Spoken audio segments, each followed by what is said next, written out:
FDI वापस से open हो गया है and can Chinese really invest in India somewhere? Yes, but ये पूरी न्यूज़ बहुत ज़्यादा डीप एंड अंडरस्टैंडिंग है, तो आई होप आपको ये न्यूज़ में अच्छे से समझा पाऊँ, बिकॉज कहीं ना कहीं ये थोड़ी कॉम्प्लेक्स न्यूज़ है एज वेल एज ये एक बहुत इंपॉर्टेंट स्ट्रेटेजिक न्यूज़ है फॉर इंडिया। अगर आपको याद है 2020 में गलवान में एक थोड़ा एस्केलेशन हो गया था अबाउट द सेंसिटिव इशू, और वहाँ पे इंडिया और चाइना के काफ़ी टाइज टूट गए थे, या फिर जो उनका डिप्लोमेटिक स्टेटस है वो थोड़ा एस्केलेट हो गया था इन द रॉन्ग साइड। अब द पॉइंट इज यहाँ पे इंडिया ने उनका एफडीआई बंद कर दिया था, उनके एप्स, एप्लीकेशंस और बहुत सारी चीज़ें ऐसे हैं जो चाइना शायद डायरेक्टली उसमें एक मोनोपोली या फिर एक बहुत बड़ा पावर कंट्रोल करता था, वो सारी चीज़ें बंद कर दिया था। बट कहीं ना कहीं अगर आज हम इंडिया में हैं तो बहुत सारे प्रोडक्ट्स जो हम यूज़ करते हैं, मे बी हमारा टू व्हीलर हो, मे बी हमारा इलेक्ट्रॉनिक्स हो, मे बी कोई और चीज़ हो, वो या तो मैन्युफैक्चर या तो असेंबल चाइना में होता था, बिकॉज चाइना को वर्ल्ड का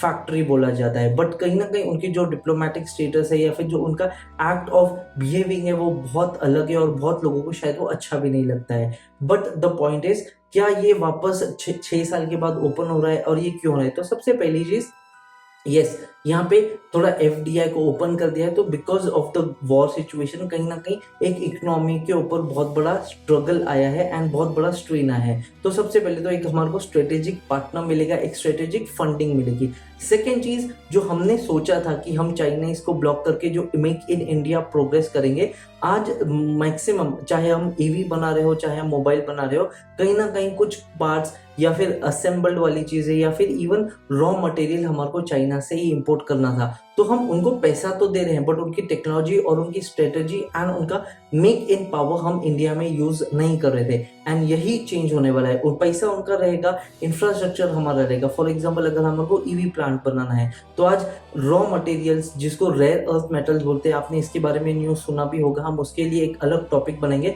बट रेयर अर्थ मेटल का बहुत बड़ा पार्ट पोर्शन जो है पूरे वर्ल्ड का जो ट्रेड है वो चाइना कंट्रोल करता है। अगर उन्होंने वो स्टॉप कर दिया तो हमारे यहाँ पे ईवी की जो बैटरीज है वही मैन्युफैक्चर नहीं होंगी। हमारे पास आज फैक्ट्रीज हैं और बहुत बड़े बड़े प्लेयर्स हैं, बहुत बड़ी बड़ी इन्वेस्टमेंट लगती है, बट यहाँ पे एक रूल के साथ है कि सिर्फ 10% तक का ही उनको छूट दिया जाएगा, और अगर बड़ा इन्वेस्टमेंट रहेगा तो उनको 60 डेज तक बता दिया जाएगा कि ये इन्वेस्ट कर सकते हैं या नहीं कर सकते हैं। और सिर्फ जो है 10% तक का जो इन्वेस्टमेंट है वही चाइना कर सकता है। बाकी ऐसा समझिए कि आप पैसा चाइना का रहेगा, फैक्ट्री जो है उसकी ओनरशिप भी हमारी रहेगी और उसकी चाबी भी हमारे पास रहेगी। तो हमारे को यहाँ पे मैन्युफैक्चर कंट्रोल भी मिलता है एज वेल एज स्ट्रेटेजिक भी मिलता है। But the biggest thing is, जो इन्वेस्टमेंट है वो चाइना करेगा, जो टेक्नोलॉजी है वो चाइना प्रोवाइड करेगा, एंड जो मटेरियल्स है वो भी चाइना प्रोवाइड करेगा। तो कहीं ना कहीं ये मेक इन इंडिया को एक अलग लेवल पे लेके जाता है, हमारी इकोनॉमी को बूस्ट करता है। फैक्ट्रीज आएंगी तो जॉब को बूस्ट करेगा,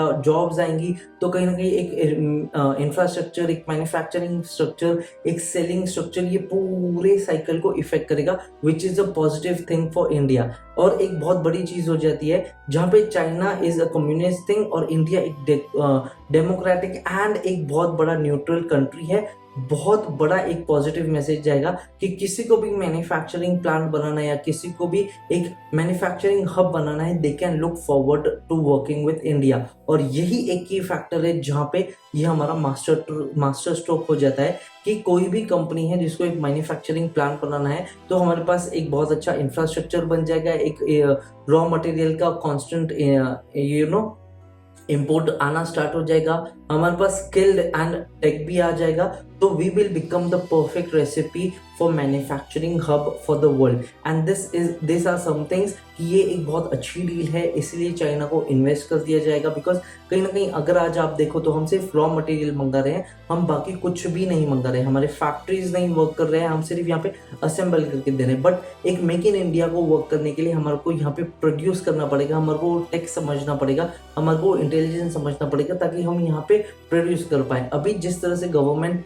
एग्रेसिव हुई है, जहाँ पे हमने साउथ कॉरिडोर में बहुत बड़े बड़े प्लांट्स बनाना स्टार्ट किए हैं, जो रॉ मटेरियल्स हैं, जो रेयर अर्थ मेटल्स हैं, उनके ऊपर जो कोल्स है, स्टील्स है, बहुत सारे ऐसी चीज़ें हैं जो हमने यहाँ पे प्रोड्यूस करना स्टार्ट किया है। और जो ये वॉर हुआ है, हमारे को पता था कि हम कहीं ना कहीं 60% ऑफ जो ऑयल और कुकिंग गैस है ये इंपोर्ट करते हैं, तो हमारे को ये डिपेंडेंसी भी कम करना पड़ेगा। तो ये कहीं ना कहीं एक फ्यूचर चीज है। ये वॉर में may be war is currently bad, but ये एक बहुत बड़ी सीख देके जा रहा है। अगर हम इससे नहीं सीखे तो ये पूरा जो है सारा waste of time and money हो जाएगा।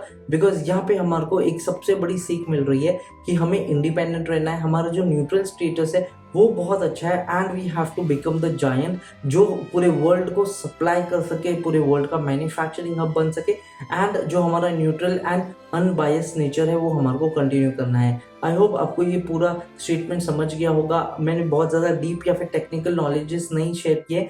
This was just a simple and clear explanation. अगर ये वीडियो अच्छा लगता है तो प्लीज़ लाइक कीजिए, अच्छा नहीं लगता है डिसलाइक कीजिए। Tell us the reason so we can improve. Global Desk को सब्सक्राइब नहीं किया, सब्सक्राइब कीजिए। And see you in my next video. मैं मिलता हूँ आपको नेक्स्ट वीडियो में। See you, take care, be happy, जय हिंद।